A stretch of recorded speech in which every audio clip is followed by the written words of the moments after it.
হ্যাঁ, কিছুই ভালো লাগছে না, বেঁচে থাকতেও ইচ্ছে করছে না।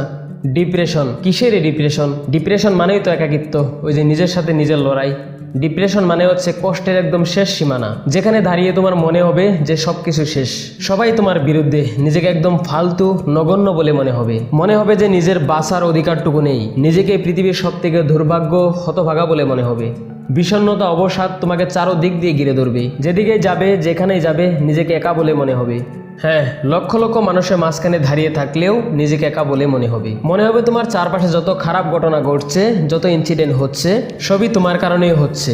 সব কিছুর জন্য তুমিই দায়ী। মাঝে মাঝে এমন মনে হবে যে কেন এসেছে এই পৃথিবীতে। হ্যাঁ, ডিপ্রেশন এমন একটি ক্ষত যেটা তুমি কাউকে বলেও বোঝাতে পারবে না। নিজে নিজে কষ্ট পেতে থাকবে আর নিজেই নিজেকে হারিয়ে ফেলতে থাকবে।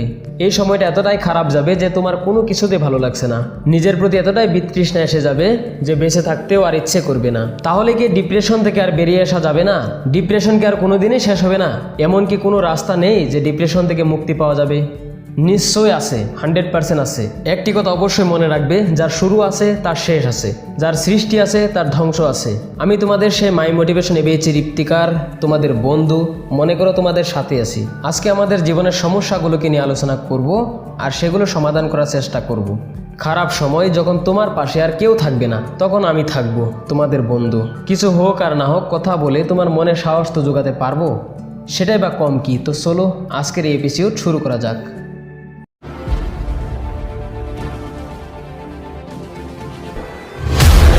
মাই মোটিভেশন এবিএইচ। আজকে কথা বলবো মন খারাপ নিয়ে। আসলে আমরা যখন একা ফিল করি তখনই আমাদের মন খারাপ হয়। আর ঠিক একা মনে করার সময়টাতে আমরা নিজেকে ফালতু, নগণ্য, দুর্ভাগা বলে মনে করি। কিন্তু সত্যি কি তাই? আমার তো মনে হয় এই খারাপ সময়গুলো লাইফে খুব বেশি দিন স্থায়ী হয় না। এই যে তুমি ডিপ্রেশনে আসো, কষ্টে আসো, তার কারণটা কি জানো? কারণ তুমি নিজেকে খুব দুর্বল মনে করো আর খুব সহজে তুমি হার মেনে নিয়েছো। এই ডিপ্রেশন হলো একটি মানসিক অবস্থা, নিজে থেকে ক্রিয়েট করা একটা মানসিক পরিস্থিতি। তুমি যতই ভাববে যে তুমি খারাপ পরিস্থিতিতে আসো, তুমি একা আসো, তুমি ততই ডিপ্রেশনের মধ্যে চলে যাবে। আমি মনে করি এই পৃথিবীতে যে নিজেকে যত দুর্বল ভাবে, তুচ্ছ ভাবে, সে তত আনহ্যাপি। বাস একটি কথা মাথায় রেখো, তুমি হলে তোমার গল্পের হিরো। একটা অ্যাকশন মুভিতে হিরো যদি দুর্বল হয়, ডিপ্রেশনে চলে যায়, তাহলে কিন্তু সেই মুভি দর্শকদের ভালো লাগবে না, মুভিটা ভাম্পার ফ্লপ হবে। তুমি যদি একবার ভেবে নাও যে এইসব ডিপ্রেশন বলে কিছুই হয় না, তোমার থেকে শক্তিশালী পৃথিবীতে আর কেউ নেই, তাহলে দেখবে ঠিক 1 সেকেন্ডের মধ্যে সমস্ত সমস্যার সমাধান হয়ে যাবে। এরকম তো নয় যে তুমি একাই খারাপ পরিস্থিতিতে আসো, এরকম লক্ষ মানুষ আছে যারা তোমার থেকে কয়েকশো গুণ খারাপ পরিস্থিতিতে আছে। আর আজকে তারা যদি তাদের লাইফ নিয়ে হ্যাপি থাকতে পারে, তারা বেঁচে থাকতে পারে, তাহলে তুমি কেন পারবে না? জীবন মানে দুঃখ, কষ্ট, যন্ত্রণা, আনন্দ, হাসি, কান্না সব কিছু মিলে থাকবে। না হলে জীবন একঘেয়ে হয়ে যাবে, বেঁচে থাকার কোনো অর্থই থাকবে না। তাই তুমি যত খারাপ পরিস্থিতিতে থাকো না কেন, নিজেকে শক্তিশালী ভাবো, সাহসী ভাবো। সমস্ত পরিস্থিতি নির্ভর করে আছে তোমার উপরে। তুমি চাইলেই সব কিছু সম্ভব, ইম্পসিবল কিছুই নেই। Everything is possible.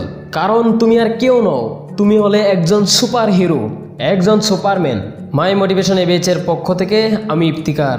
এই ভিডিওটি থেকে তুমি যদি 1% উপকৃত হয়েছো, তাহলে কমেন্ট করে অবশ্যই জানাবে। আর ভিডিওতে একটি লাইক করে তোমার বন্ধুদের পাশে অবশ্যই শেয়ার করে দিবে। এমনই মোটিভেশনাল আর ইনফরমেটিভ ভিডিও পাওয়ার জন্য চ্যানেলটি সাবস্ক্রাইব করে পাশে আসা বেল আইকনটিতে প্রেস করে রাখবেন। Thanks for watching.